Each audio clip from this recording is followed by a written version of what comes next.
Bonjour canolés et canolaises, aujourd'hui nous allons jouer avec les chevaliers et les princesses à la Tour du Dragon.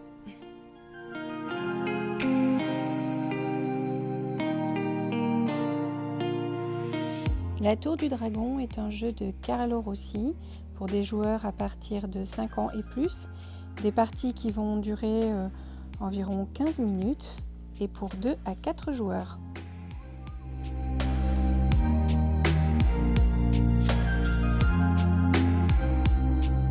Un dragon qui tire un rocher,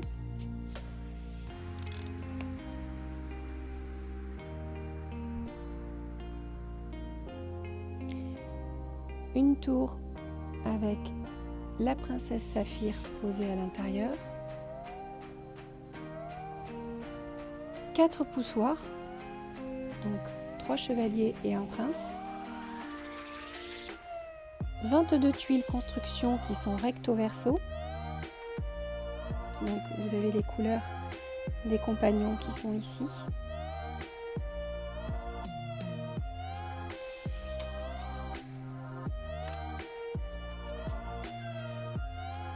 Quatre échafaudages avec la couleur des compagnons et qui ont chacun un trou. Et le dernier échafaudage, celui qui sera posé tout en haut. Et une règle de jeu.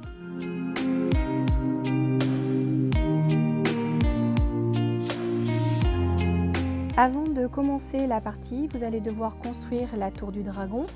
Vous avez le modèle à l'intérieur de la règle de jeu, puis vous disposerez à l'intérieur donc Saphir la princesse qui se trouve dans sa chambre. Le dragon fonctionne comme ceci. Donc vous tirez la ficelle à son maximum et ensuite avec l'aile, vous allez bloquer le mécanisme pour éviter que le dragon ne tire la ficelle. Le dragon est positionné sur le premier trou du chemin, la pierre ici, et vous allez prendre donc un premier échafaudage que vous allez disposer entre le chemin de ronde et la pierre. Les autres échafaudages sont positionnés à côté. Celui-ci sera le dernier, celui qui ira tout en haut. Les compagnons sont également à côté du plateau de jeu. Donc ici vous avez les poussoirs, chacun aura choisi sa couleur. Et les tuiles de construction sont placées face cachée et vous allez pouvoir commencer la partie.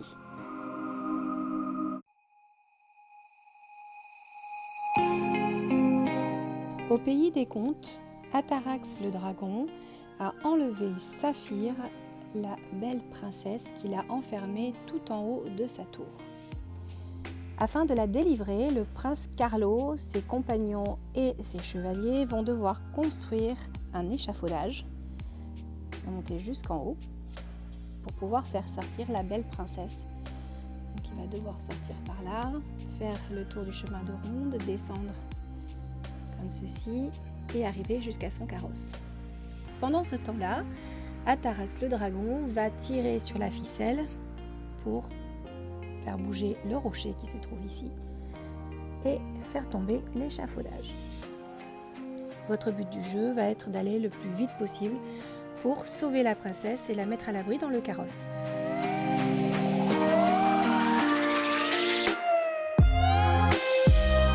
À son tour de jeu, le joueur va retourner une tuile. C'est du jaune. Donc nous regardons sur l'échafaudage si nous avons besoin de jaune. Oui. Donc nous allons prendre un compagnon jaune et le disposer ici sur la petite croix. Puis la tuile jaune est mise de côté dans la boîte. Et c'est au tour du joueur suivant.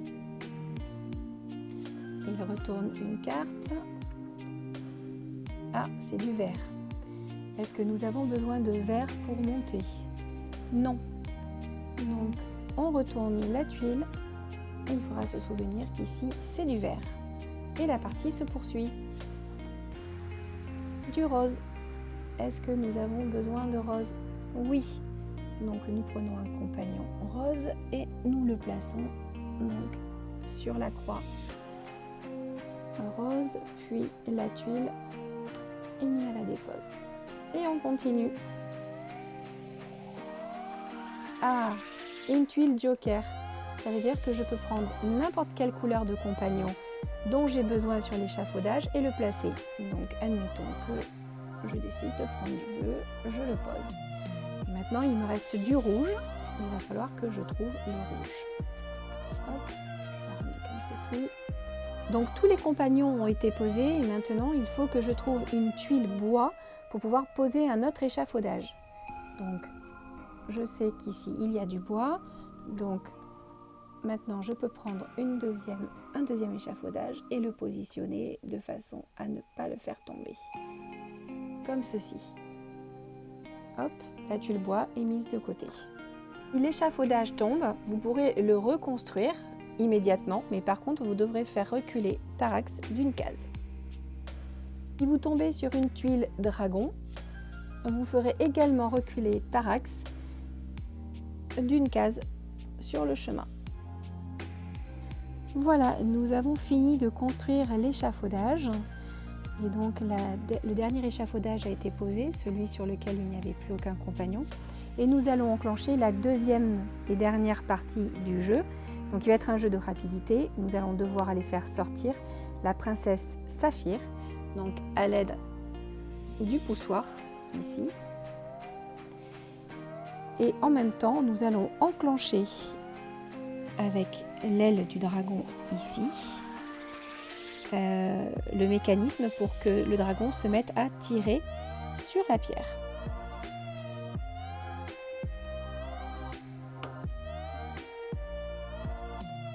Je prends mon poussoir à l'extrémité comme ceci et donc je vais faire pousser comme ça Saphir pour la faire sortir et sans la faire tomber. Alors évidemment là je suis toute seule mais vous serez à plusieurs pour l'empêcher de tomber. Voilà. Hop.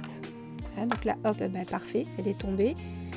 Donc là Saphir est descendue d'un étage, je vais essayer de la faire redescendre au deuxième étage, puis au troisième étage et enfin au dernier étage pour l'amener jusqu'à son carrosse. Si Saphir tombe du plateau, par exemple je la fais tomber comme ceci, j'ai le droit de la récupérer et de la remettre là où elle était, comme ceci.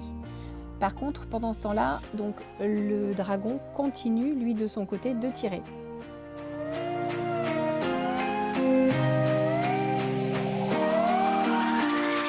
Si j'ai réussi à amener Saphir jusqu'à son carrosse, avant que la tour ne s'écroule, j'ai gagné. En revanche, si la tour s'écroule avant que je n'ai réussi à faire descendre Saphir, dans ces cas-là, c'est le dragon qui a gagné.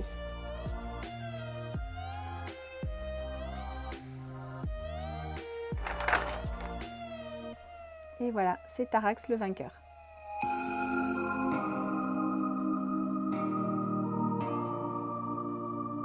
Voilà, nous venons de jouer à la Tour du Dragon, un jeu tout d'abord de mémoire, puis ensuite un jeu coopératif et un jeu d'adresse et de rapidité. Tout ça dans un seul jeu. J'espère quant à moi vous retrouver très bientôt pour de nouvelles aventures ludiques et en attendant, à vous de jouer!